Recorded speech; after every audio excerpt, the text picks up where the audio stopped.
April 2nd meeting of the Hopkinton School Board.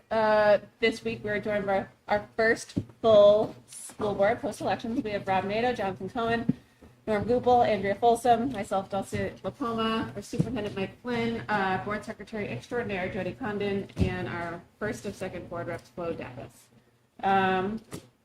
Let's stand for the Pledge of Allegiance. I pledge allegiance to the flag of the United States of America and to the republic for which it stands, one nation, under God, indivisible, with liberty and justice for all. Yeah, so just briefly before we really get into the meeting, we wanted to acknowledge that Dr. Dick Ayers, who was the former superintendent here in Hopkinton, passed away. I'm going to do two things. I'm going to kind of combine what his obituary had mentioned and then also what the Superintendent's Association sent out as well. So briefly, personally, Dr. Ayers was born in 1944, grew up in Waterbury, graduated from Norwich with a Bachelor of Science in Education, and then, believe it or not, after a year in the classroom, he went to Vietnam and served in the 93rd Engineering Battalion, where he was awarded a Bronze Star. After he returned, he eventually earned his doctorate from the University of Colorado in educational leadership.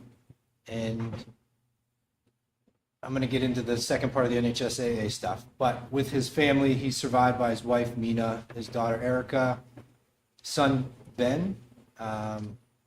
And his memorial service will be held in June.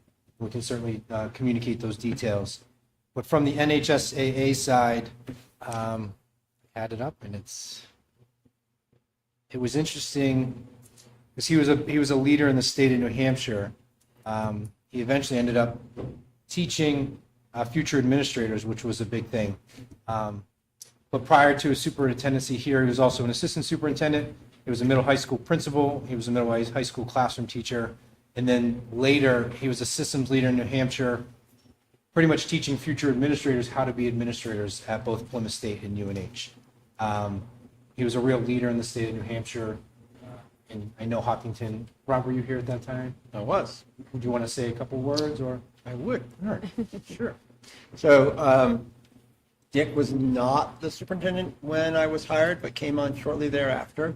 And he actually at one point decided that he was going to teach a course at the high school. And I think it was the American Vision or the American Dream. It was a small cadre of students, and it met in my room during my prep, which meant sometimes I covered when he had superintendent-y things he had to do. But anybody who knows Dick knows that he's also quite the philosopher. And you also know me, I'm quite the pragmatist. And the great thing about Dick is we had amazing conversations about where we met and where we divided, and that you could always have those conversations in a really positive way. So cool guy, loved to fly fish, loved his job, loved teaching, loved education. I don't think I've ever met someone who said something bad about him, which is pretty impressive, being a leader at all the levels you were at. We don't mind just a quick moment of silence for Dr. Dick Ayers.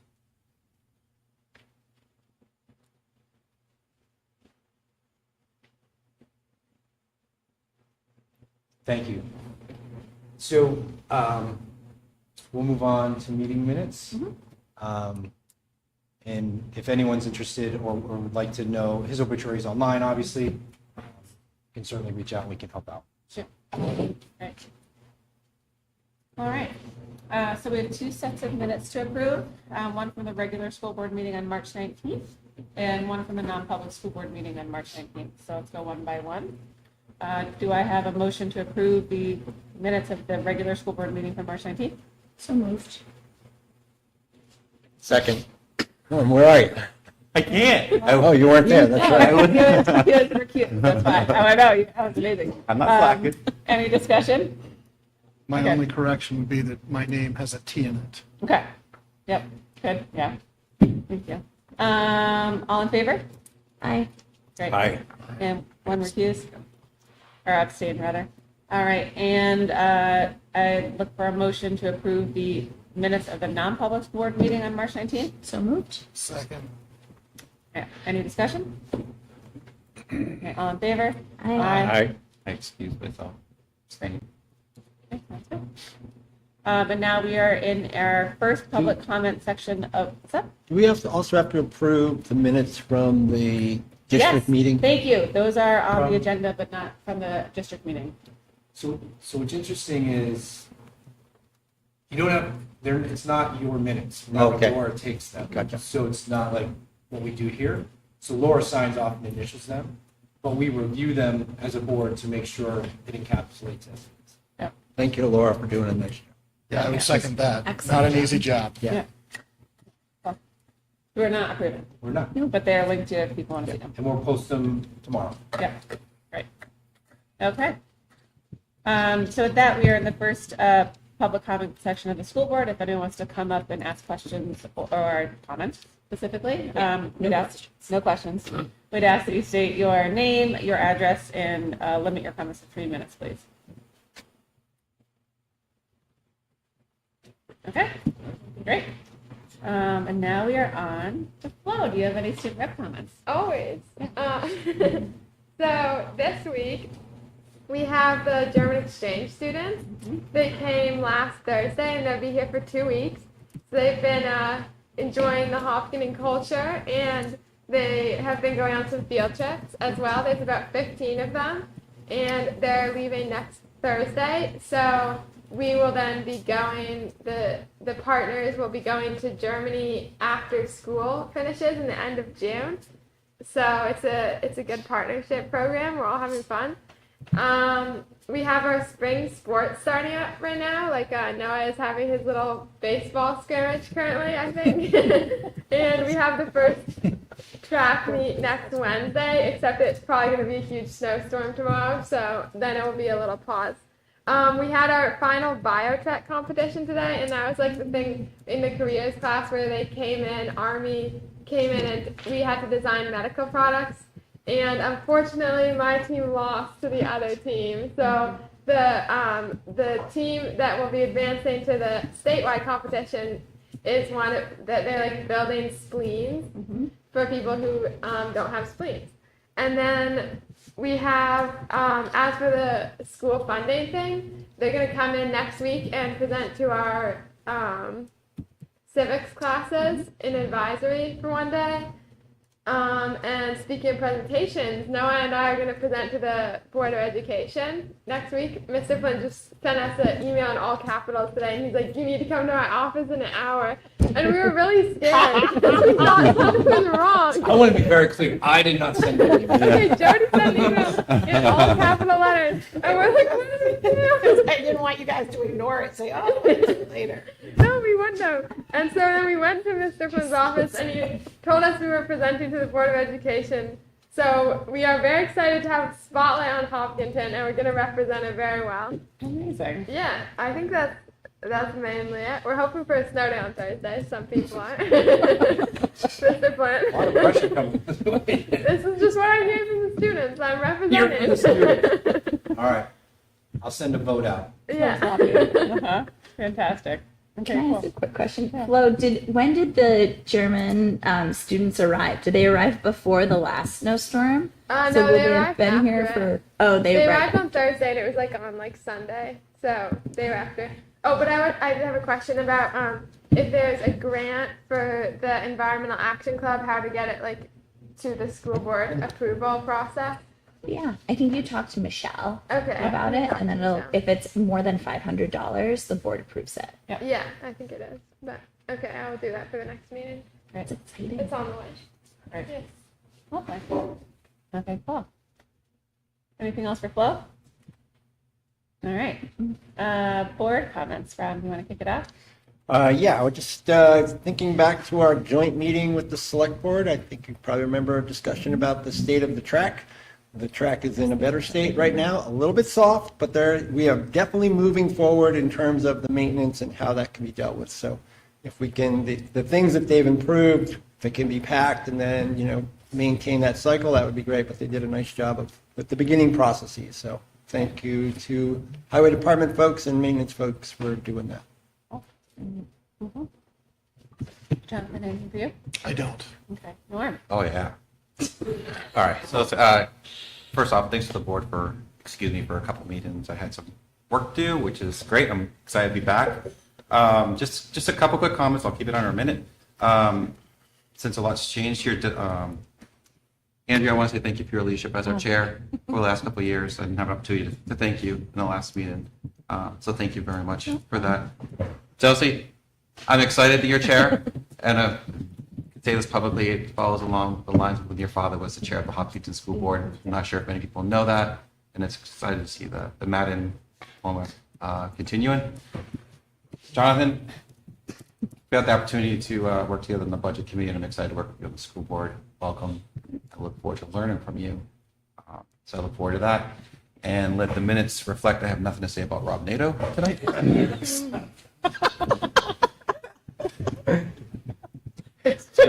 Can you come back to me now? We're a punchy board tonight. All right, Andrea. Nothing. Okay. We talked. We're gonna have we're gonna touch on a little bit of what's happening with the Ed 306 rules later on in the meeting. Yep. All right. Okay. Back to you, Scholar Athletes. So out of 17, looks like 3 have showed up tonight. Congratulations. But we try and acknowledge, obviously, students to try and start each meeting. And I kind of hijacked them off the side saying, do you feel comfortable talking about what happened today? So they're going to be flying by the seat of their pants here. But what the Scholar Athlete is, and I'm going to read the criteria of the 17 that have qualified to be a Scholar Athlete. They've met the criteria of playing 2 sports in their senior year. They have all had a GPA of B+ or better. They've had to complete community service and not violate the ACCA student athlete contract.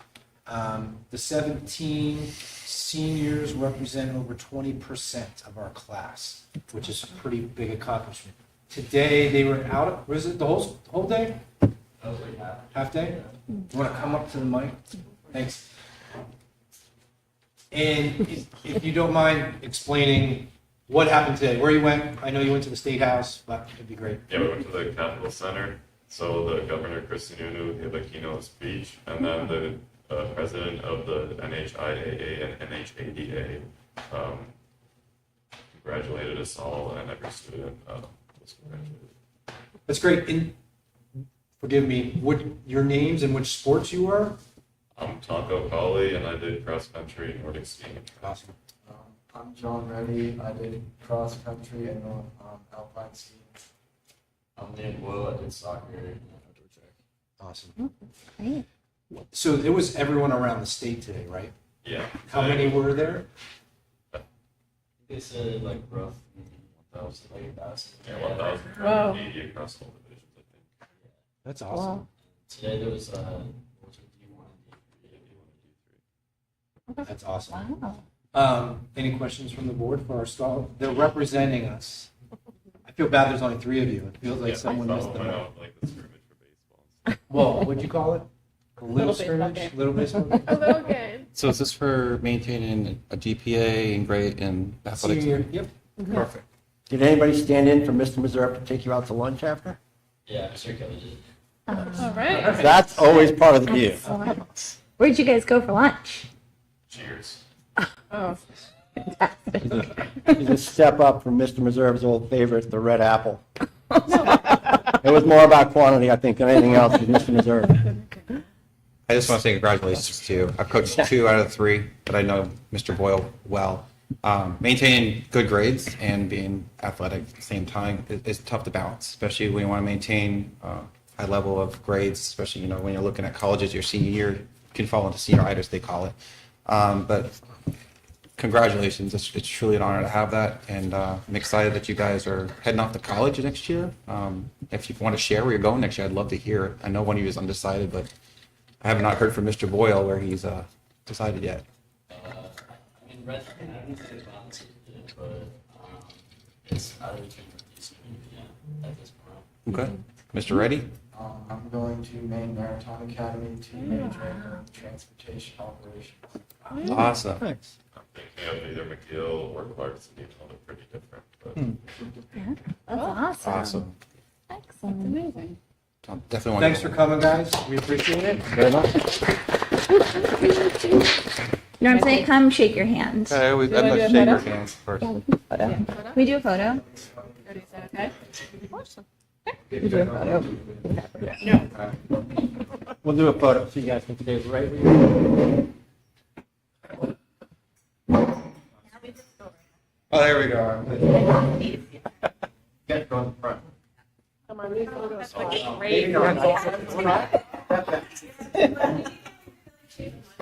Yeah, there we go. Like this? I'll share that chair right in front of me. Got your spot. Okay, up here. 3, 2, 1. Thanks. Awesome. Good job, guys. Great job, guys. Thank you. Nice job, guys. Thank you for coming. Pick up the pace out there when you're running, okay? Yeah. A little slower today. Warm in. That's very nice of them to come. All right. You want to do the time? Yeah, so directors, we've been doing a good job of alternating meetings on updates. There have been some conflicts tonight, so it actually, the only in-person updates will be Mr. Rozicki and Mr. Stone. In the folder is also the athletics update, special education update, and director of curriculum update. Certainly, if you have any questions, you can direct them my way. If not, do you guys care? It's up to you. All right, Mr. Rozicki. Good news, there's a lot of empty chairs around here this evening. Oh yeah, you could come right up here to Michelle's spot. Oh, you want me to? Or over there. Next to Flo? We can sit next to Flo. It's easier for me to see them. You can see everybody. Jim Rozicki, Facilities Director. I made notes today. I'm going to do my very best to stay on cue and be brief. Okay, so I just want to say that up front. So, all right, so I just want to start by saying thank you. I'm going to take advantage, well, this is like televised, people can go back, but I really want to thank the community for voting on the CIP at the public meeting. That's a topic very dear to my heart. We did a lot of work on that, and I'm just really grateful for that support. I want to thank the DPW this winter for plowing our schools and also doing repairs, helping us out on things, and we intermix with them with voting setup and public town meeting setup and breakdown. So they've really been a huge help. Part two to that, where that really affects us financially, is we started getting our salt from the town. So we already saved $1,200 this year on our department, just going with that resource right in town as well. Instead of just buying pallets of bagged stuff, we're good. And then I really, actually, this kind of dovetails into my staff thing, but I really want to thank the middle high school staff and students, and also the Harold Martin staff and students, because we've been really short-staffed this quarter since my last update. So we were kind of on, not life support, that's the wrong word, but we were really running at 75%, with 2 full-time people out of a staff of 10, and 2 of those being part-timer that are working. 2 full-timers are, was a pretty big hit. So, so a little bit about that. We had one staff member at Harold Martin that had an extended medical leave. He just actually returned on Tuesday, so we're back fully staffed there. And then one staff member resigned in February. We have posted for that. We had 6 applicants, which is encouraging. Unfortunately, though, we did 4 interviews, landed on 1 individual, and he backed out at the last minute. But we are going to repost. I want a rock star, and I think taking a little bit more time and hiring, I think, is the right approach. And thankfully, which we've been talking about for years, is we've had this posting for substitutes, and 2 just came out of the woodwork right when people left. So we have substitutes now, and 2 awesome people that are filling in. So we're covering a lot. So we're doing good. So that's our staff update, and my thanks. Obviously, my middle sandwich section is just updates galore on facilities, and I'll sum it up for the public that may not have seen this yet. It was the quarter of state of New Hampshire inspections from our hazardous waste with the state DES, our oil tank compliances. We did the school approval with Department of Education, which also involved fire and security and health inspections, and our health inspection from the state or from the town. So it was a lot of touring, a lot of walking around, a lot of showing people what's up, but we passed every single one of them very well. The big part, which I want to park on just for a second, is our lead testing. We just went through the round 3 of lead testing at the schools. That's hot off the press. I just received those results early last week for middle high school and Harold Martin. So there was parent letters that went out. I'm still waiting for the results for Maple Street here, which I should have any day now. We'll get those posted. So just a little bit more on that, because there was a few community members that reached out to me on that, because we're still testing higher in some of the faucets. Not much. I think just 1 over at Harold Martin and 2 over at the high school. We're in the process of continually testing those because there's a grant through the state to get those remediated, which is either replacing the faucet or really finding out where that lead lies deeper in the pipe. So we're continually testing, but just to ease everybody's mind, those are not in use. Those are not being used at all for any type of drinking, or even though that they're in the kitchens, they're not being used as any type of food prep at all. So just a little peace of mind on that. So. We also mentioned in the future, when the letters go out, we'll make notes, as Yes. you just said, because what they provide us is a generic template. But after talking to one of the families recently, adding a note that not in use would be beneficial to help as we work through it. So. Yeah, good point. Thank you, Mr. Fung. And then, I have a lot of maintenance and repair things listed here that we've completed, so all good. I guess up on the upcoming work and goals, I really am busy doing a lot of committee work. Like EMC and CIP, they kind of dovetail together as far as just how we're planning for the future and executing projects and how we're going about that. So that's a lot of my time. It's really exciting, but we want to make sure that we're looking at all angles before we do a particular project. And I'll use a boiler project, for example. Like we want to know what's the most efficient, whether over the most expensive, or just a repair or a fix.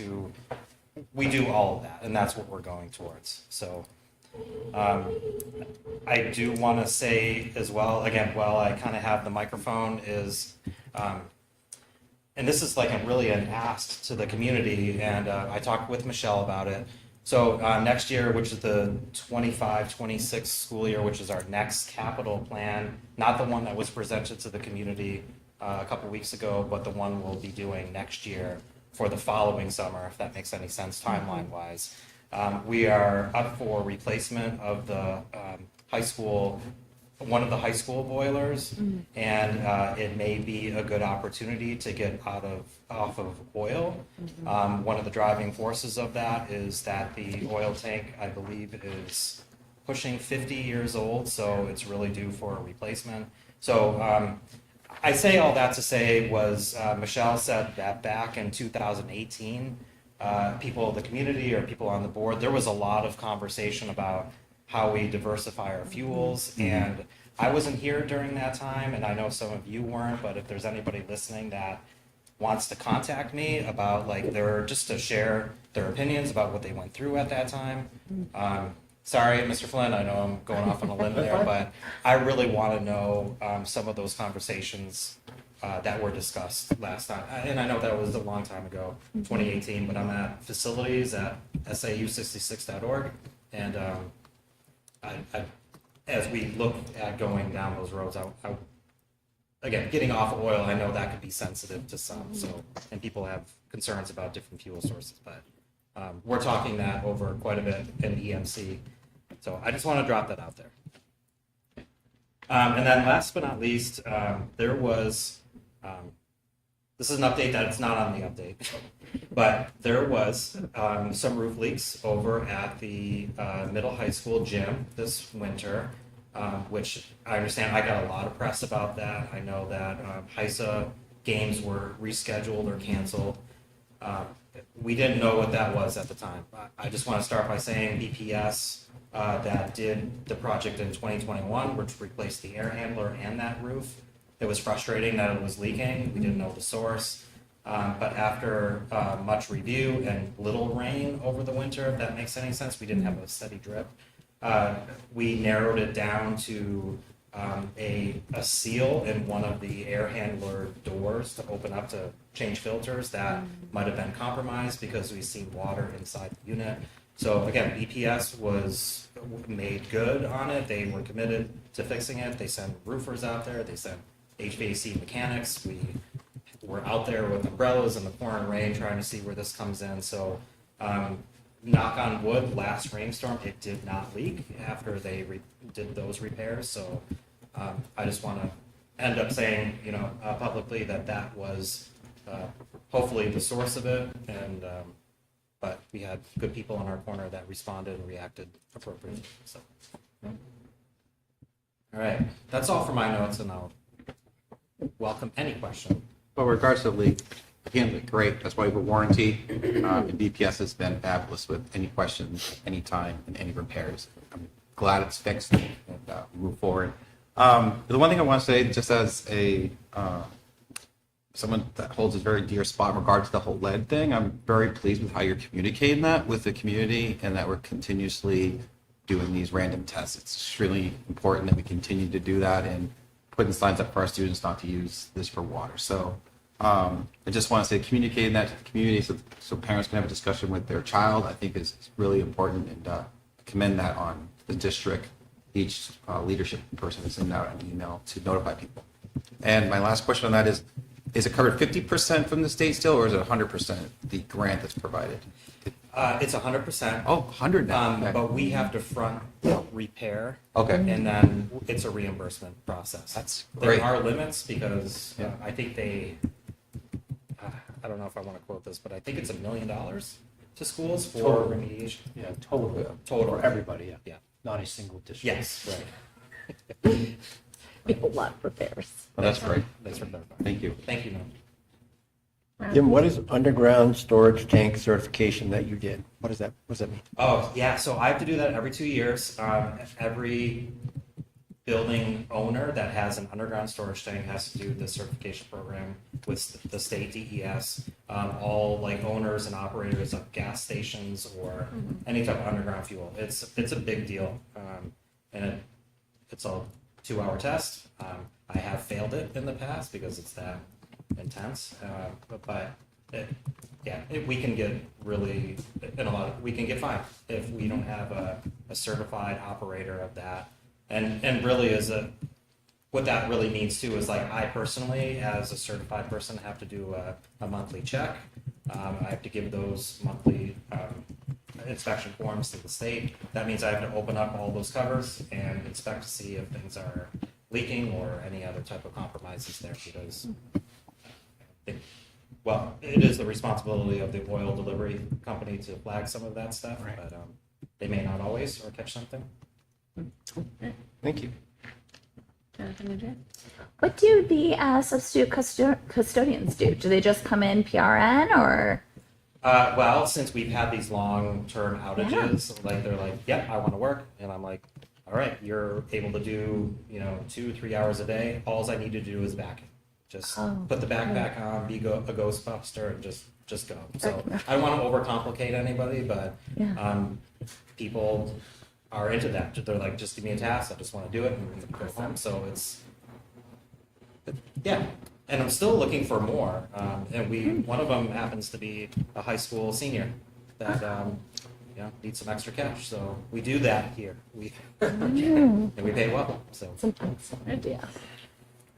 Yeah, just two things. One was I was heartened to see by the number of work orders that are completed. Like, it's really nice to see that there's some, specific work orders and they're getting, checking them off the list. So really like to see that organization. And that was good to read. The other thing I was just curious about is that the other thing that I was happy to read is that you had 6 applicants. I'm curious, do you get any sense that maybe the labor market is a little better than it was in terms of trying to bring people in? Because I know that has been tough sledding over the past couple of years. So I'm just curious if, if you just see any difference Yes. on that front. Well, me personally, no, because we haven't had an opening for a while. But I am really involved with the facilities directors around the state. So we're on a monthly call. We just had this big conference, and everybody around the state that have had hiring woes are saying, I don't know what's happening lately, but people are coming out of the woodwork. They either want to job jump or more people are interested in doing this line of work. So it's very hopeful. It's a good trend. Very exciting. I also just want to note that I thought that you guys did a really great job with the bringing down the trees during the windstorms. Yeah. They're in the parking lot getting that done, so I know it was a big. Yes. Oh, yeah. Public thanks to Justin Dearborn. He responded in like 2 hours and took down a really scary situation. So amazing work. Okay. That was a new one for me. Old Yankee tree. I didn't say. Old Yeah, Yankee Yankee tree, we all know. Yeah. I've done a lot of emergency stuff before, but not when your facilities director's like, we have 2 trees that are gonna fall if we don't take care of it right now. Remember, this happened again in the fall when we had that windstorm, and there was another one in the same area that was cracked and compromised. We needed to take down. So. Jim, I think we talked about this, are there plans to take down those big pines behind where the students have lunch or in front of the school? Is that?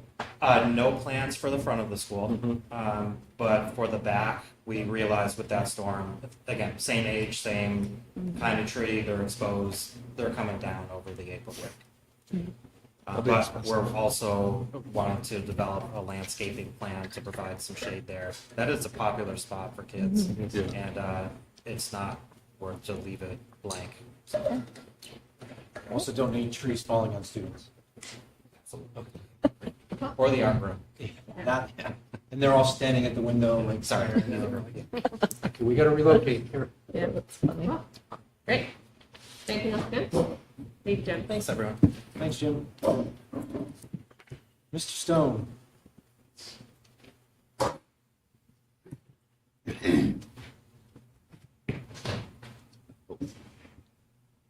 Mike had suggested that my report should focus on the capital projects. We talked about that in the past.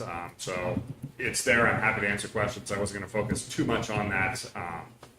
Other than to say, as we prepare for this summer, one of the things we're definitely looking to do is to gain some more visibility into how our Chromebook fleet is doing. You hand them out at the beginning of the year, and we get the ones that we know are broken, but we don't know how many might be in lockers not functional or something like that. So as we check in, as obviously the seniors leave, and then we'll check with students who have a Chromebook assigned. That's a major piece as we try to figure out exactly how this one-to-one thing works. It's really only, as I said in the report, only a second normal year of one-to-one where every student has a device. And even then, about 2/3 of our HMHS students have one of our devices. About a third have their own device.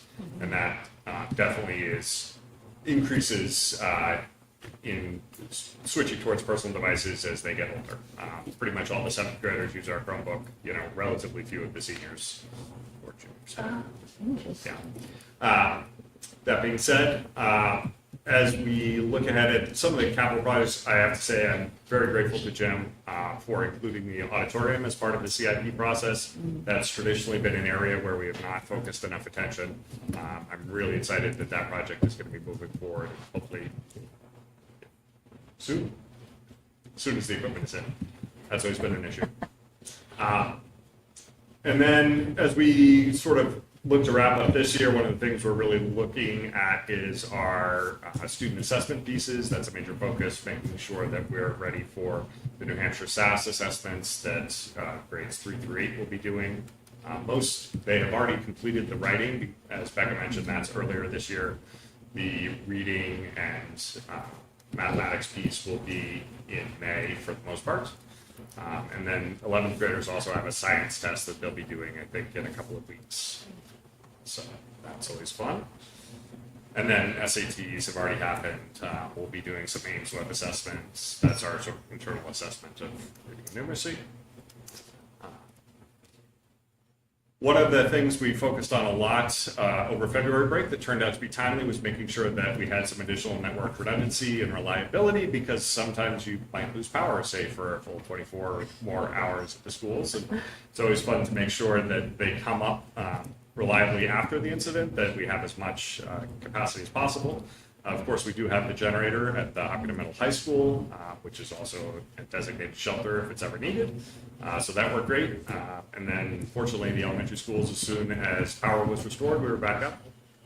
One of the things we worked on over February break is if there is an interruption in some of our networking equipment, that we have redundant paths, so that we're not fully redundant because it's ultimately traveling over the same fiber. And, we lost connectivity one day because someone had run into the right telephone pole and the fiber was on the ground, snapped in two. So until someone got out there and spliced it, all the paths were down. So that's always something we're working on. And then I think it's always good to remember we live in a tough cybersecurity environment. We are a small district here in New Hampshire, so having those resources to know what our threats are, we really rely on our partners. One of them is CISA, which I really meant to look up what the acronym is for. It's part of the Department of Homeland Security, the Cybersecurity and Infrastructure Security Agency. There we go. But they provide a lot of resources to states and localities, including K-12 districts. So they, for instance, send out a lot of security alerts, and usually I read them and say, oh, some poor person is having a very bad day. And then a couple weeks ago, for 3 of those alerts, it was, oh, we're having a bad day. So those are very welcome to get. Well, I shouldn't say that. They're important to get and, important to take care of. So we were able to remediate all 3 of those before, we had any attacks on those 3 pieces of software that we use. But it's definitely something that we rely on partners for because, again, they really do a great job of spreading awareness, training, and resources so that we know what kind of attacks are going on. They also share attacks on like voting infrastructure, so you get to see, oh, hey, the Chinese attacked this voting system, and watch out for this kind of attack, or there was a Russian attempt to penetrate the Illinois, motor vehicle system, so watch out for this type of attack, which does not help one sleep at night, but it certainly is important to help understand what kind of threats are there. On that, I'm happy to answer any questions. Just really quickly on I'll call it the technology plan that I think Rob is the one that initiated this kind of forethought. It is first draft, so any feedback from board is great. There's nothing finalized. This was, Rob brought it up, Matt went and did the job and kind of presenting it here for the first time. So I just wanted to put that out there as a draft. So a couple of questions. First of all, thank you very much. It seems like there's only one item on the list for fiscal year 25, which is MDF switches. I have no idea what that is, but I'm sure it's important, for 20 grand. And we've got 50,000. This brings us back to like, what's the purpose of the tech trust? We got about 50,000 in there right now. Yeah. As I did the math on all of the items, it works out over the next 5 years to about $58,000 a year, something like that. And I think in finance, we should probably talk about how we want to approach this. It's warrant articles, that kind of thing, but it gives us I think we space. brought it up in finance. Do we marry them? Right. Do they get embedded? I think it deserves further. Yeah. Yeah. Like in 26, it's like 100,000. Right, and that was certainly the original goal of the technology trust, was really focusing in on that Chromebook piece when we bought, there was a $100,000 purchase in 1 year during COVID, saying, okay, in 4 years, roughly speaking, we're gonna have to replace this. This is gonna be the big thing. That cost has probably come down a little bit because the student uptake on Chromebooks is a little bit lower than initially planned. Google, as I mentioned, has actually extended the timeline for life for some Chromebooks, so assuming they are continuing to perform adequately, they are not necessarily it's not a security threat to not retire them anymore, which was a big piece of it. You know, we don't want students using a device that could easily be hacked. So that's a consideration. So there may be some more ability to slide those costs around year to year than there was when we initially put the plan together. But yes, certainly we need that. Right. I mean, just when I looked at it, you got the IDF switches and the AP 230 replacement. Makes me wonder if those could be in a different year. We're going to take the hit on the Chromebooks. Yeah, Probably they to certainly Rob's point, I can. think. Some of those can be moved around.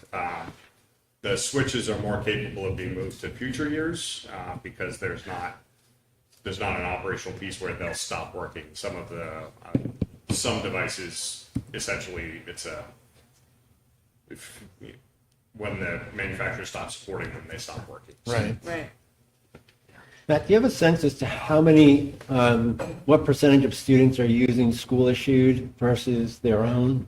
So at the middle high school, it's about 2/3 of students overall, but that's definitely weighted towards the younger grades. Like it's virtually 100% in 7th grade. Seniors, it's under half. Interesting. That makes sense. Yeah, And the replacement plan might look different than we looked at it as well. absolutely. Meaning if when we get evaluation of what's in stock, what hasn't been used, it might not be a pure one-to-one replacement as we initially set out to be. I remember my first, I think, couple months here, the board had brought up personal devices versus Chromebooks. So we made a decision to launch them all, and now we might be reevaluating on who's buying what and things like that. I have a quick question, Matt. For Google's changing lifecycle policy, does this basically mean that Google is continuing to push out updates for computers? Can you just talk a little bit more about what that means? Sure. Since Chromebooks have been around, Google has always maintained a list of essentially when each model stops receiving updates. And typically that was, I think, 5 years from when the model was introduced, which given that some of them were on sale for 2 or 3 years, sometimes meant if you bought at the end of the life cycle that you might only get 2 or 3 years of support. And they got a lot of criticism and pushback on that, particularly because a lot of schools and individuals, but schools especially, bought whatever they could find during COVID. A lot of those were older devices and saying, oh, yes, those are going to be going out of support in 2023 or 2024. That generated some pushback, which had the beneficial effect of Google saying, okay, we may not support all the features of our Chrome OS on those older devices, but we will continue to provide security updates so it's a usable device for a much longer period of time. So that was sort of Great, thank you. This is more of a Mike question, I think, than it might be a Matt question, but it may be a Flo question. Just like the efficacy of having the one-to-one in terms of how it's changing classroom dynamics, what we're able to do with students, all of that kind So I of think we're stuff. getting some of that data now, and Matt and I have had the discussion because Chromes don't offer, engineering classes. We can find difficulty running things on that. So I still think we're in, what's crazy to sound, evaluating, because Chrome was hot for a while. It became a thing. And now, what is it going to do to maintain? And I'm sure Flo can have feedback too, and Matt, but to me, I think you're still evaluating what we're offering within the course and what hardware, I hate to say the word, versus webware. Flo, any comments on? I don't really remember a time when we didn't always have computers, so it's just become like a normal part of Does a everything. Chromebook ever get in your way from needing to accomplish stuff in school in certain sections or classes? No, it's like all I need. I mean, like I have my own personal computer, but it's also a Chromebook, so we never do anything that you can't do on a Chromebook. Perfect. There's great feedback. There you go. Yeah, and there certainly are classes where they need more, and right now they're using either computer labs or using laptop cards, something like that. So the question is, Oh, actually, that's true. I have taken class where we had to use the desktop things for programs. The desktop. I'm so old. it's okay, we'll get our walkers back. But the point is that we've always wanted the curriculum and the educational needs of the students to drive the technology program, not the other way around. So if the curriculum is saying, hey, you need to be able to run Photoshop and you need to be able to run InDesign, as far as graphics design or something like that, or you need to be able to run AutoCAD for engineering, then either we need to provide a way for them to do that on their provided device, or we need to provide a device that can do that. So maximum flexibility for that would certainly be fun. They could also take on. That's something we're considering. How many switches are like each, just, and not trying to get in the weeds, just like switches, when you look at 17,000 at Maple Street, like when you talk about replacing, how many replace? Just trying to get. 7. Okay, I'm just trying to get like an idea of the market, what they go. Yeah, I was gonna say, I think that would be a helpful addition of either saying like the price per unit or how many are required. Just, I think. Most of those some of switches us- I use about 2,500 per unit. So Yeah. Okay. if you So, want to divide. yeah. I'm just curious because I don't have experience with this in the school district. So when do people start to get Chromebooks, and do they take them home? So Just we generally, the 10,000 foot here? as of next year, because there was actually some additional money in the budget for expanding that, there will be a 1-to-1 program in grades 1 through 12. Now, that being said, they live in a 1-to-1 park- meaning one machine to one student. Exactly. Okay. So enough Chromebooks for devices for one device for every student in grades 1 through 12. Now, grades 1 through 6, they do not take them home right now. They live in the classroom. We're actually talking about potentially piloting them taking them home for the last part of 6th grade because, that might be a better transition than doing it right at the beginning of 7th grade. And then there would be some efficacy there. So we've had some preliminary discussions on that. 7 through 12, they take them home. Either they have a school issued device, or if they choose not to have one, then they're required to bring their own device. And are these machines that they take home limited in terms of like the web browsing and stuff like that? Is there software that can So limit we that? filter them while they're in school. We made the decision not to at home. That is a two-edged sword. Certainly parents have different views on what is appropriate in their home, and so we have basically No. said that's your decision.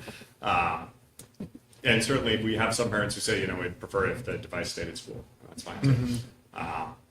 That being said, they need some way to complete work at home. We use Google Classroom very heavily. We use some other online platforms pretty heavily in various classes, so we can have some way of doing that. There also have been issues of filtering or monitoring outside school hours when it wasn't necessarily the student doing the device. Then you're bringing in Right. the discussion. Yeah, there's a lot of challenges if you decide to extend the filtering outside the school. And I assume there's some kind of messaging that this is school property, there is no privacy on this machine. Agreements they sign. Yeah. Yeah, sorry, I just don't know, No. so I'm interested to know. It's your turn to learn, man. Every day. Every day. That's great. Thank you, Matt. Thank you. Really Thanks, appreciate Matt. it. Can we just ask other things, like there's, I Yeah. really just want to hear about the track program, not from you, Matt, but there's an overwhelming number of students doing track and field this spring. Oh yeah, there were so many. I think yeah. over 70 signed up. I think Yeah. it's settling in around 60. Coach said we have George- 61, but grades are being checked next week, so hopefully we'll make it under 60. I mean, not hopefully. Hopefully I have to check. Oh. But I'm sure it's just gonna be like one person. Okay, so George posted- grades are reviewed for all student athletes, not just track. Yeah. George posted today that there were, between middle school and high school, there were 94 kids in those two programs doing track. It's amazing. Pretty amazing. It's like our Really ski season, wow. though. Our ski season saw a skyrocket, too. That's like 25% of the kids. Yeah, Participation is great. that's right. Well, Yeah, any other general questions that I could take in, or you guys can certainly email me now. I would just like to help you observe, so if anyone wants to be a trainer for our teams, we are constantly looking for people, a person per se, to be a trainer. That would be wonderful. Is there any other PSAs? No, we thought we had partnership going, and it ends up not working out. The money is challenging. Yeah. Okay. Anything else for the board?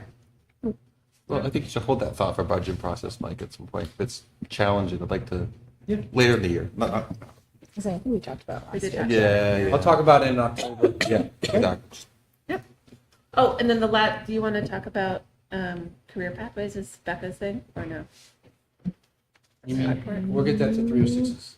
Oh, no. Well, no, this is like the career pathways is moving out of the high school and into the middle school. Oh. Gotcha. Which I thought was a great discussion at CNA. Yes, I can talk I have a about. question about that too. Yeah. I will do my best to answer it for you. So, the Curriculum and Assessment Committee had a presentation by Chris Kelly, as well as Beth Stern and Jeff Daly. Yep. I almost said the wrong last name. About wanting to move the career pathways class, which is currently a graduation requirement, out its in junior year right now is when they take it. It would be taken out of the high school and then brought down to the middle school and incorporated into 7th and 8th grade. There were a lot of questions from the committee about moving that.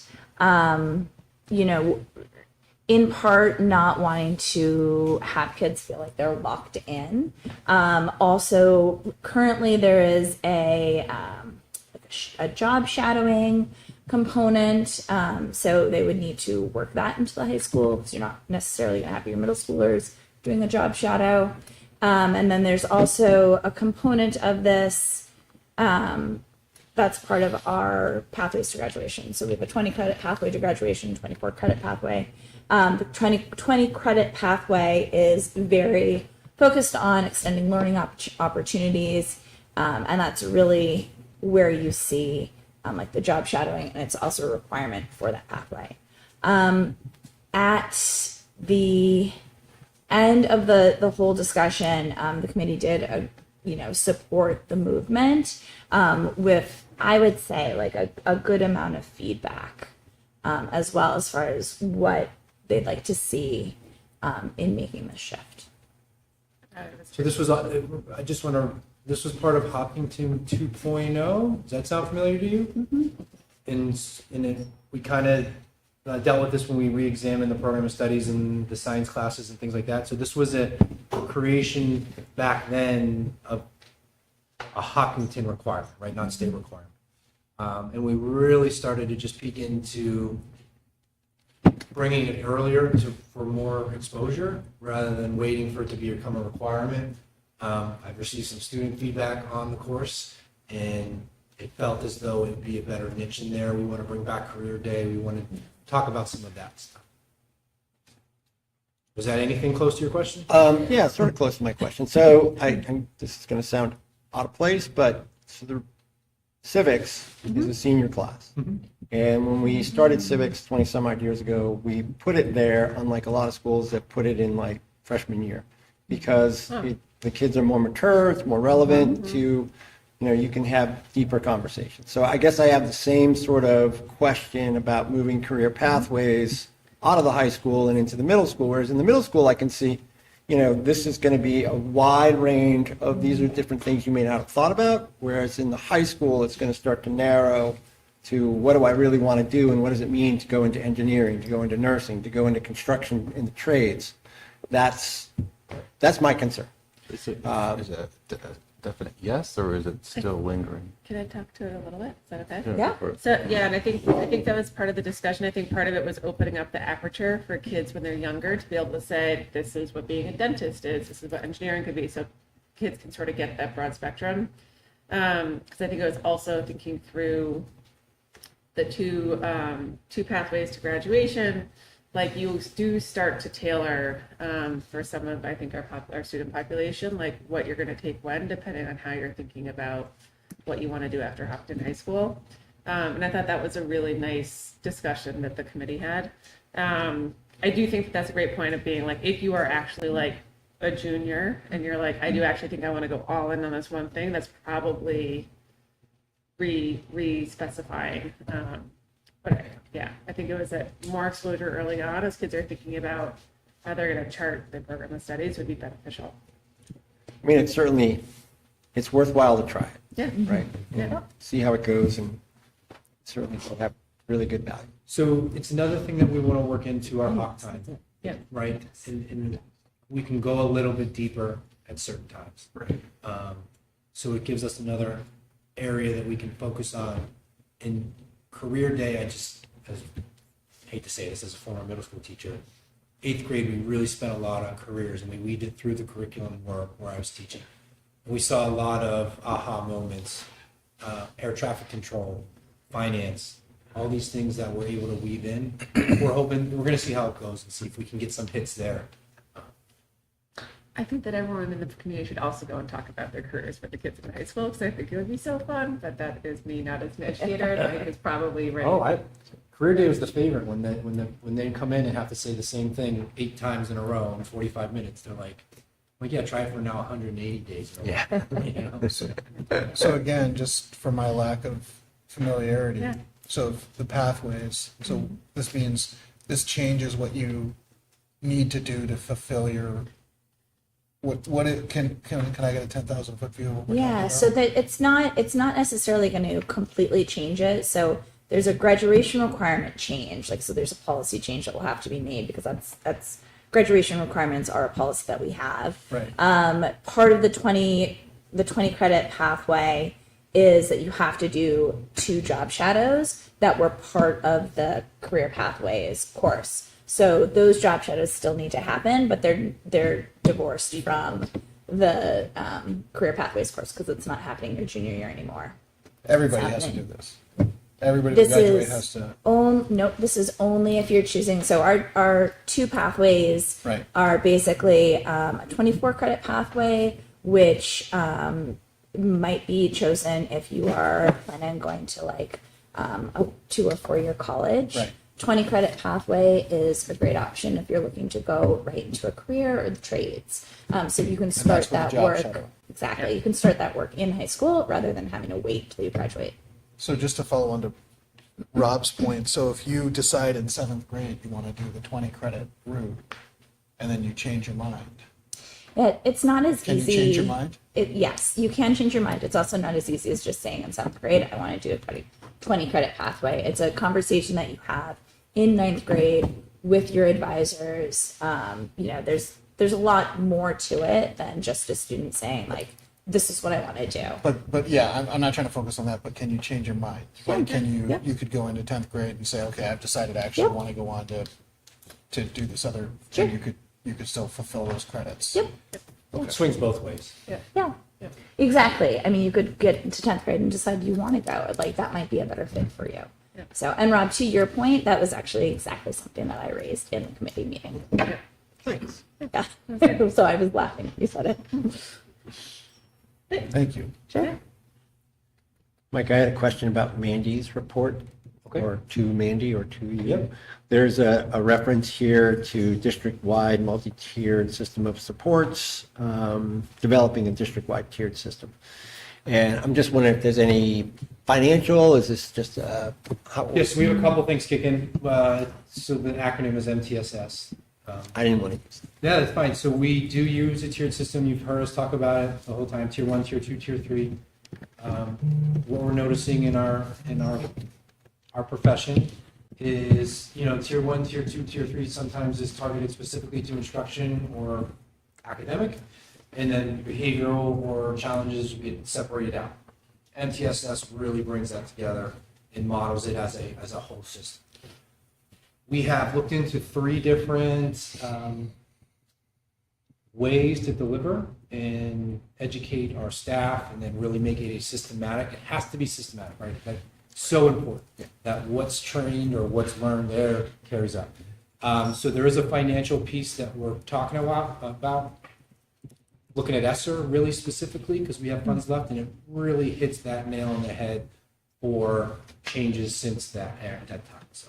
Okay. If not, if it doesn't qualify for ESSER, then I might be buying it out of what we have. I have Thank to you. head out. All right, Flo. German Can Jane. I take Hi, those? Flo. She gets this. Oh, yes, you can. You can just take them. Do you want my Hershey Kisses? You can have mine. That's too. okay, no. Feels I like won't you be- didn't eat dinner. I ate all of one and most of them. See you Monday. Have fun this summer. Right? Cool. Yep. And actually, you'll hear about more of that as we get into May and June. All right. Okay. All right. Your turn. Okay, great. Okay, so following up on the director's updates, we wanted to go back now that we are full board to the board committees. There is a document there with sort of the draft assignments. I think that the only shift is Norm putting you on Teamsters for this year. Yeah. So you do that. I Yeah. think everything else is the same. But do we have to vote on these? No. Or not? Just any other? These are thoughts? committee You assignments. just agreed. Great. Okay. These all look good to everybody? Why does Rob have an asterisk next to his name? Safety and security. Oh, Right, yeah. the three of us on that? No, there yeah, can't ever yeah. be. Rob, you're still going with safety and security? I think that was my note. Yes. Great, perfect, thank you. Dope. So Jonathan already started policy. He's up and running. Yep. CNA didn't change. We haven't had a CIP meeting yet, Jonathan, so that'll be coming. Mhm. Norm's already on it. It's a lot of fun. Safety and security will meet one more time before the end of the Yes. year. We met last week. Yep, and you'll do that in the update. EMC, Andrea's jumping on now. Yep. Yes. And finance is staying the same, Robin Norm. And then the two negotiations, Robin Dulcie and Robin Norm. Yep. All right. Great. Well, I think invites have been out, but if not, we'll confirm all those. Mhm. And as always, they're posted to the district calendar. And I think that's it. Great. All right. Good. All right, staffing renoms after that. Yeah, so staffing, I always say it's an exciting time of year. It's April 2nd, so looking for the board to support the nomination list as presented. You had 2 weeks to review it, answered any just questions as you did. And I was going to talk about hiring when we get down lower, so I don't want to talk about it now. But really, I would look for actually, I lied. Any questions before I, But if it's, But those are non-public. if they're if it's questions. specific, it would have to go non. Meaning if you don't feel comfortable voting, we can go non-public, come back. That's how that will. Yeah, I keep forgetting it. I don't mean that the wrong way. Jonathan's new. I want to make sure we're covering the bases. Okay. Yep. Do you like non-public? you want to know? Okay. Okay. So if there are no questions, I'm excited to present to you the nomination list for the 24-25 school year, and I would ask for a motion to approve as presented. So moved. Second. Any discussion? Okay, all in favor? Aye. Opposed? Any opposed? Sorry. That's exciting. So we will It's assumed. we'll be working on those contracts. Well, I might as well touch upon it now because Jonathan actually brought it up and it was down in my superintendent's update. We've already started interviews, which is exciting for us. I met with leadership this morning, but our applicant pool is bigger than it's been in my 3 years here. That's great. So for trying to review, I remember talking numbers with you. So the middle high school, we had almost 9 phys ed positions, 9 phys ed applicants. Yep, that's what I'm talking about. 4 math, 4 or 5 science. Those are high numbers. Where last year we were getting 1 or 2. At the elementary level, crazy numbers for Patrice, 17 applicants for elementary teacher. And here at Cary, they were upwards in the double digits as well. So the job market has flipped for us in a year, which is exciting. Also, compliment to the board and the staff and the people that have early retired or however, we're posted earlier than most. So we're getting a lot early. So I wouldn't be surprised if we have some by the next board meeting. Exciting. Great. Excellent. Okay. That's the right thing. Okay, so next up, we're going to talk about the board end of year goals. So traditionally, at the end of the year, we will do a retreat, sort of work backwards here to basically set our goals for the next year. And in light of that, we linked the doc here for our goals for this year. I just want everyone to take a look at them. If you have any feedback, questions, thoughts, let me know in the next couple weeks. We'll go through and sort of draft up where we think we are, state of board goal accomplishments, talk about those all together on May 7th, just check in on how we did, so that as we move towards prepping the retreat on May 21st, we can think about, okay, how would people want to shift because we want to be intentional about how we've done this year, what do we want to alter, continue with, do differently next year. All right. This is a great reset Yeah. because we've been fortunate to have the same people for 3 years. So as an explanation, Jonathan, I know you just got thrown in, but we're going to evaluate what the board has done, whether we need to continue that goal, or we've shifted a couple of them on the safety and security stuff. It's really an evaluation from them because what happens is you'll set new goals as a board, then I set my goals, then the building, so it all really works off of the board. And that's the important piece. So we continue to make sure everything's. All right. Any questions on that? All right. Our board goals on our website, on the They're also on the district website. website. Yeah. Excellent. Okay, so next up, we are also coming to the part of the year where we evaluate our year superintendent. So wanted to, it added a link in here for an overview of what a timeline could look like. But basically, you know, we've had some surveys that we've used for the last year or two. Andrea and I are in the process of going through and updating those. One of them is fairly lengthy, so we're going to try to tighten that up. I would like to be able to send those to you, the board, for review this Friday. So you've had about a week and a half to go through them.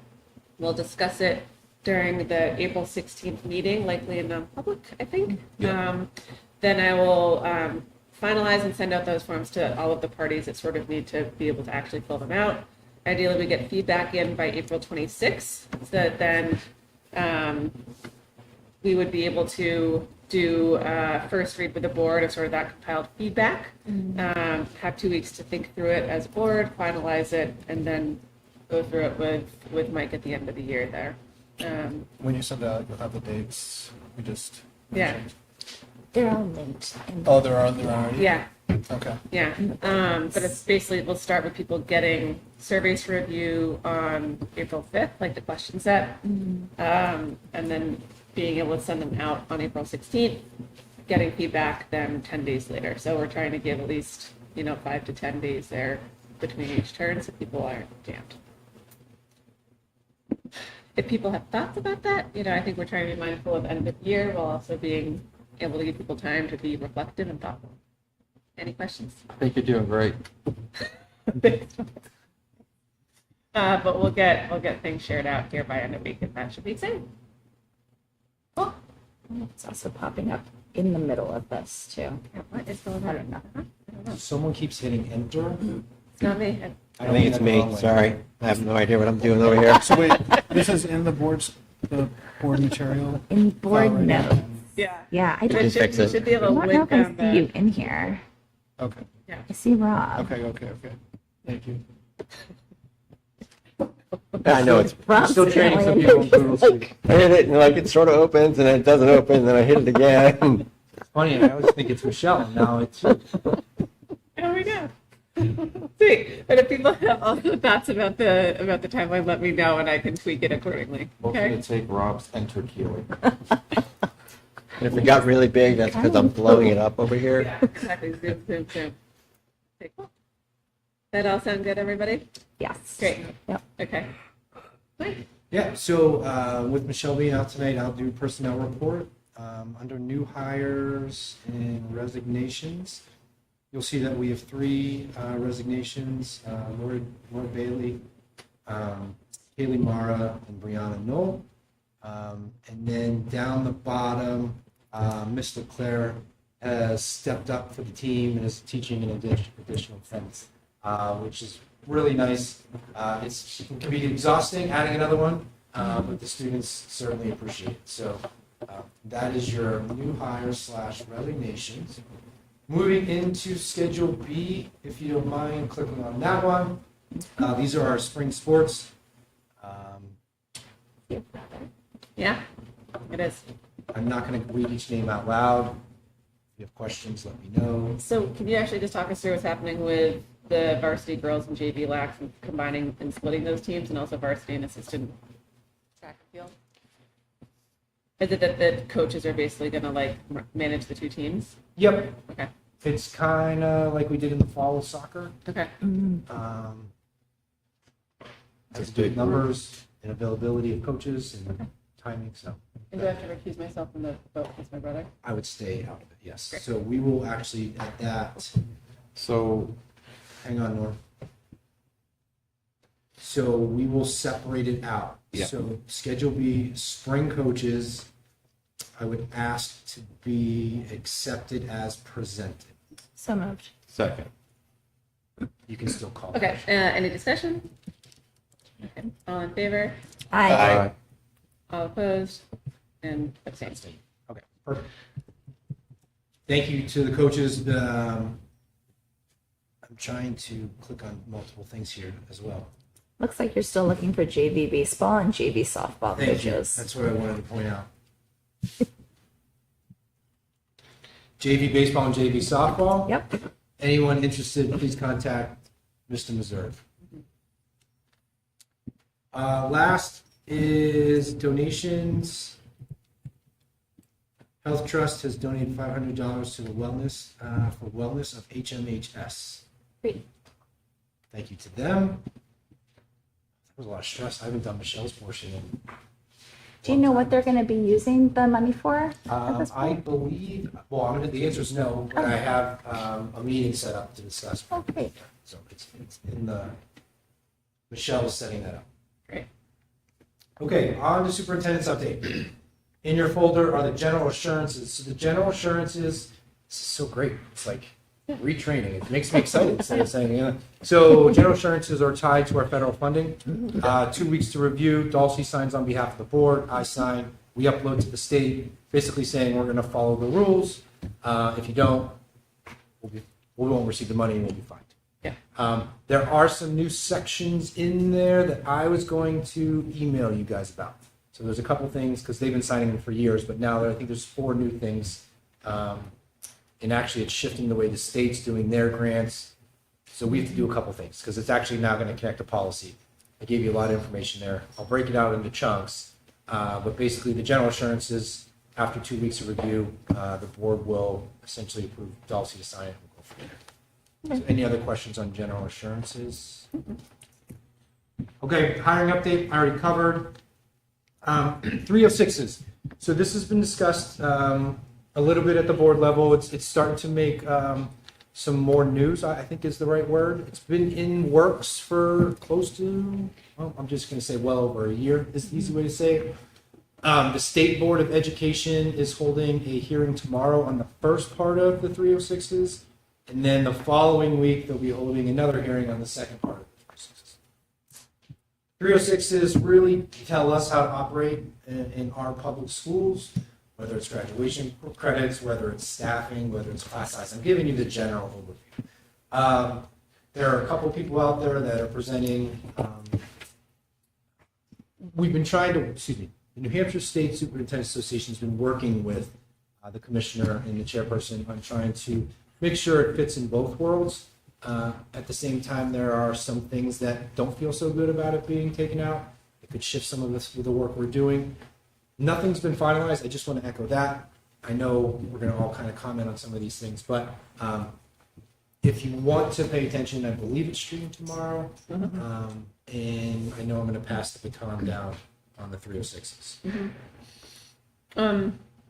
I think generally they're still shifting, and so I think, like you said, I think as a board and as an administrative staff and also as a faculty, I think that this district is doing a good job of thoughtfully tracking what's happening to figure out how it could change our practice of education here in the district. For example, it could possibly eliminate one of our pathways to graduation, but I think there's a couple things that we're trying to figure out how would it impact Hopkinton and our students and the way that we sort of do things.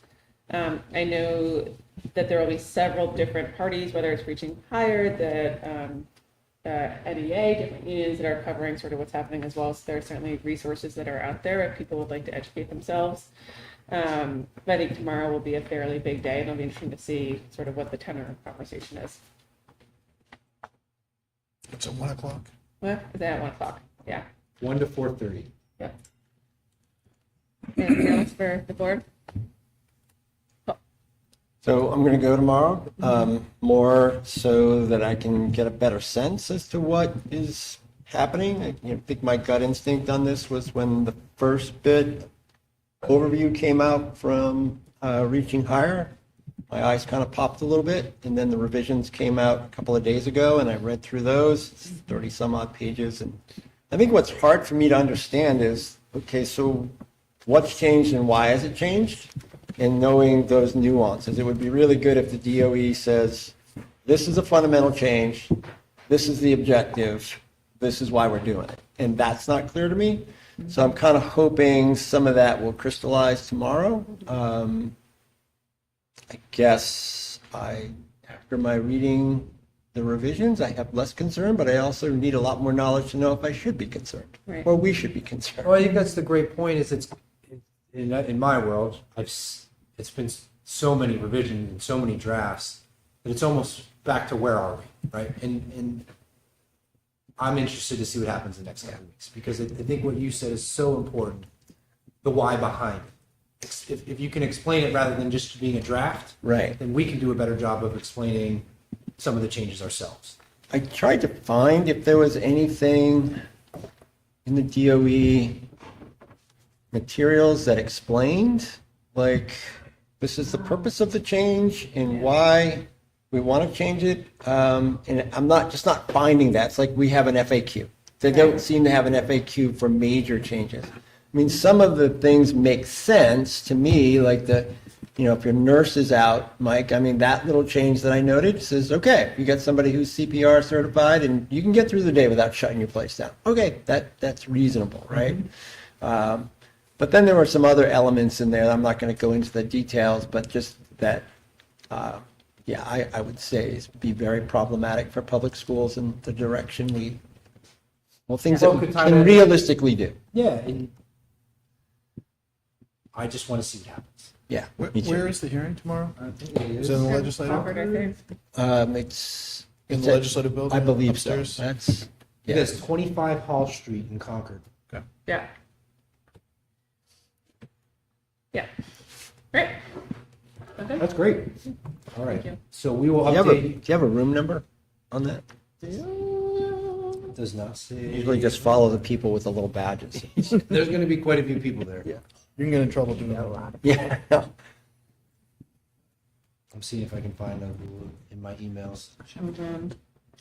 I'll see. Wednesday, April 3rd, 1 to 4:30 at the New Hampshire DOE building. Do not have a room Does not yet. say. Okay. There's nothing I'd rather talk about next than the weather. Let's do it. I can't. It's April 2nd. So one is we had a weather event last week. Yeah. Interestingly, it was unique because it was a small niche that it really impacted. So us, John Stark, were I think maybe the only districts out. I want to just commend the police chief, fire chief, Neil Cass. Our Sunday was interesting, to say the least. Mr. Rizicki couldn't even get out of his own driveway. We had other people assessing the building. It was a really neat experience to see how well we're working together as a community in the district. Neat from the outside. Being here. I know. Less neat. So Mr. Reserve was at the high school, and he was the one that was checking in for us at that. And he was telling Matt the technology was up. I'm just proud of our team on what we did. Challenging for families to adjust. I just appreciate the understanding of safety is always the priority. Which leads us into this week. We got off our our local weather call. It looks like Thursday's going to be nasty. We are anticipating a remote day. That is the goal. We've built it in. We've established it for these purposes. Storms that we know that are coming. Not everyone agrees with remote days, and we understand that. If you have questions or you have challenges, communicate with your principal. We'll take care of everyone. Lastly is they're rating it a 2-3 on power outages. They have scales, which everyone does. Out of what? Out of what? Out of what? Can't be more I specific. missed that part. But all I know is 100? they rated it so that they're not overly concerned. It's like a 20%. So maybe. But was that for the state or was that for the places where we have some? Oh no, it was It's that they show the targeted areas. Okay. Crew's got waivers from Canada across the border immediately. All these things are going on. Yeah. If, when we are monitoring it, there are power outages, we will transition to a snow day. We're not gonna play that game. When I say power outages, means significant power outages. We will not do back-to-back remote days, so it is leaking into Friday as of right now. That would be a traditional day. We'll communicate this as we always do. It's interesting talking about what do you want to do? We prepared, and that's what we keep saying. We have prepared for this when we want to try it out. Well, not try it out. Tomorrow, all the kids will be prepared for a remote day for Thursday from their They've been teacher. prepared since Monday. Oh, That's how great. well in advance we've been working on it. All right, We awesome. were way ahead of this. My last question is based on the number of calendar days on the calendar for snow days, are we still prepared to get out? I'm not talking school calendar because I don't know what's going to happen. That's, I just want to know how much security. someone tried to pin me down, and look, here we are now. Okay, all right. So I won't have a board. We will talk about it at the next board meeting. That sounds great. All right. Oh, okay. Nice. In your folder are overnight field trips for next year, as well as, no shocking, our Osram's doing an amazing job again. They always do. So- They're so great. Here they are. Tomorrow, right? Yep. Yeah. The eclipse on Monday, right now, clear skies. Again, I'm a weather. I should have got like a side degree in weather. We were able to get a hold of glasses for every student in the district. So every student will be going home with solar eclipse glasses. I want to say, who dropped them off? That'd be me. You dropped them off at the school. Who dropped them off? I'm Oh, having. Mr. Bassett. Kim Bassett's dad. Kim Bassett, but his wife Yeah. works for the For the tourism state bureau, and tourism, she got it yes, for us. yes. Oh, that's, that's really great. Thank kind. you. She had reached out saying they have Amy excess Bassett, thank you. glasses. Oh, She was our savior. Amy's awesome. Amazing. check them little eyeballs. Okay, so they will be headed home. We did an hour early dismissal after discussion with area superintendents. We wanted to make sure every student had the fair opportunity to see it, meaning some of our bus routes weren't going to be home in time. We didn't want, we've also received reports on traffic's going to be unique because cars are going to be pulling over at the side of the road. So we thought it was best just to get everyone home about an hour before normal time. So, all right. And then Noah is here. Flo kind of stole some of my thunder, but Noah and Flo will be presenting at the State Board of Education on the 11th. Great. Hopkinton, they do a spotlight each board meeting. Flo and Noah already have the presentation done? Okay, so they're working on it. We'll get it done. Right. We'll get it done. So I'm excited to be bringing some of our students to talk about what the things we do here and our experiences. And then also I'll be sticking around to watch the second half. Great. When is it? With that, any questions? Did we approve the overnight trip? We'll That do will that be in. We don't have to do that in- Good questions about it. We do two overnight trips. Yeah, one's a Nordic. Okay, if there are no further questions, I would ask you to accept the consent agenda as presented. So moved. Second. Any discussion? All in favor? Aye. All opposed? Thank you. Excellent. Like, where does all the funding come for the Osram trip? That's zero cost to students. Is that all donations or? They raise a lot. They raise a lot. Yeah. I mean, that's 3 And we nights get away. lots of donations. Yeah. Yeah, and they get donations. Which is Yeah, but if you look at the donations report, I feel like there's like once a month. It's always program. coming in, Yeah. Amazing. Oh. Okay, welcome Noah. All right, now we're moving into committee updates. Kick it off policy. Sure. So we had our first policy meeting with Jonathan on our committee last Tuesday. We mostly went over what policy committee is and started taking a look through our anti-discrimination plan that had come to the board a couple times for some reads. So just taking another look at that. And then we have another one in a couple weeks. Awesome. And then I can keep going with CNA, CNA. I'm basically told everyone what we did. So the major thing we did was the removing the career pathways course from the high school. We also had a presentation from Jake Morrill on with Portrait of a Learner and the work that they're doing on that. We also received an update about the ELA, English Language Arts work group that has been going on. That's mainly at Harold Martin and Maple Street School, and they are working towards picking, I think they've actually picked 2 programs that they're going to pilot. That was actually in Becca's report as well. And we approved the language for the vision of what that program looks like, which is also in our update. Yeah, which was great. Yep. So lots of reports. And as a note for the board, Jake is going to come on May 21st to present about Portrait of a Learner and what that effort has been, and also about Hopkinton. So we'll be able to hear from him directly. Hopkinton's awesome. All right, finance. We have not had a finance meeting, so that's coming up. Got it on my calendar. 15? I can tell you that. I'm trying to check. That's Yeah, that it, 15th, Norm? Mr. The Data. 15th, yeah. Text it. But we did have a safety security meeting last week, and so 3 highlights from that. So the Homeland Security report was all about hardware, like what are changes that we can do, cameras, et cetera, to the buildings, hardening of doors, literally changing of glass to tempered glass, bulletproof glass, et cetera.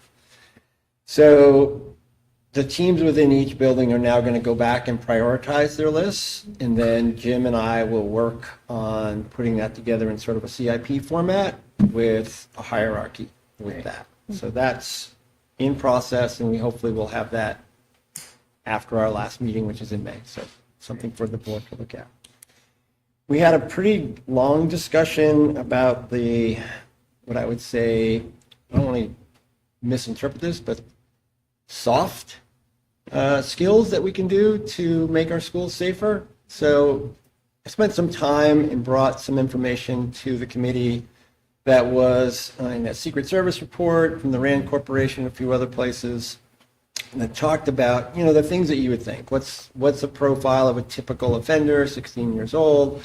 And then it got really interesting in terms of the number of the planning, the amount of planning, but then 92% of offenders told somebody something, which was a little startling. And then there was a different study that looked at incidences that were averted, and they about 170 some odd. And in those, 50% of those were averted because students came forward and said, I saw something, I heard something, I have a suspicion. So it prompted in my head, I know we do a lot of encouraging students to, if you see something, say something, but are we doing enough? What's passive? What's active? And can we do more? So next week, Carrie and Jake and Jonathan and I are going to meet and just have a beginning discussion about what are we doing now, what's out there, what's available for training, and to engage students, because that seems like a really important avenue, or in my mind, almost more important than the hardening of the school. So I'm excited to have those conversations. The last thing that we talked about was whether or not schools should be open, the middle high school should be open on voting days, and the strong consensus of the group was that they should not be open. And again, that's a security more than anything else. Concerns about access to the building, people being able to move about without whether, I want to go see my friend who happens to be a teacher or whatever it happens to be. But that was the consensus, that we move those days, or leave it to Mike to figure out how he's going to make that magic happen. That's his job. That's your role. Great. All right, and nothing for budget, right? And no, Great. talk to you on the 16th. Right. And CIP has not met yet, right? You said? No, we Okay. have not. Okay. It's coming up. Okay. For EMC, we met with a group called EEI last Thursday that does a lot of work in terms of looking at structuring facilities and energy projects specifically for school districts. They work with Henniker. They work with John Stark on a multi-year project for thinking about swapping out some of its fuel sources and sort of energy management. And I thought that it was a good presentation and that it was rooted in a lot of sort of like similar districts as to where we are. We are supposed to be meeting again this Thursday to meet with a similar type of group that works with school districts. Obviously, we have a aggressive weather forecast. So we are also, as a committee, watching the weather. You should go ahead and reschedule that now.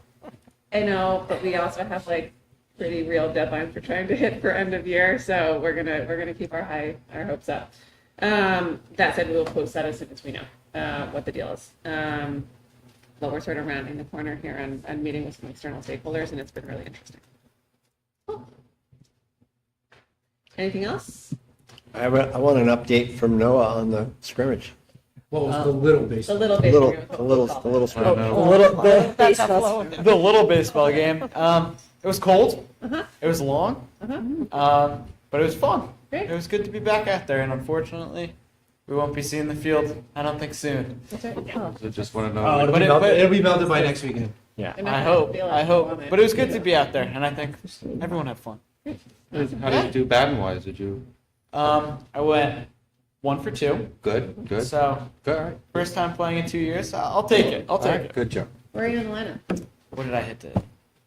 What did I hit? Like 7th. But we kind of just like threw everyone in there. We had I think we had a lineup of 15 kids. Okay. So everyone got to play today, which was Good. which was awesome. Awesome. Yeah. People? Good luck this season. Thank you. Thank you. Great. All right. We are now we're ready for our second public comment. Anything else for committees? Okay, we're at our second public comment portion of the evening.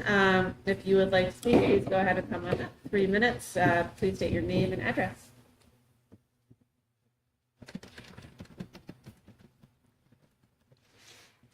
Just showing us more snow. Yeah. Okay, great. Now with that in mind, we'll close second public comment.